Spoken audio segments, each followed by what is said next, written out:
Charlie, and thank you, Kelly, for my introduction. Again, we're having our annual fashion show. It's been a lot of fun. We hadn't had time to work on it as much as we normally do because I had several problems. And with my mom being sick and then passing, I just didn't have time to do as much as I planned to do.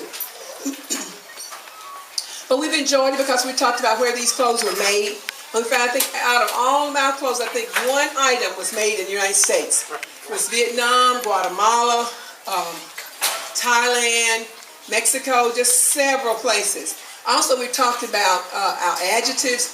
You don't have to say beautiful and pretty. There are other adjectives that you can use for clothing and other things. Also, the math. If it's 95% polyester, then it's going to be 5% of something else. And we talked about it had to be 100%. So we've had fun with it. Not as much fun. We haven't had time to go and look on the map for Guatemala and Mexico. Well, Mexico we did because of our program. But Thailand, a lot of the places we haven't had time to go to the map and look for these countries, but we have enjoyed it. And we hope that you enjoy these wonderful summer fashions so that you can get your wardrobe together. My babies are going to show you what you need to be wearing.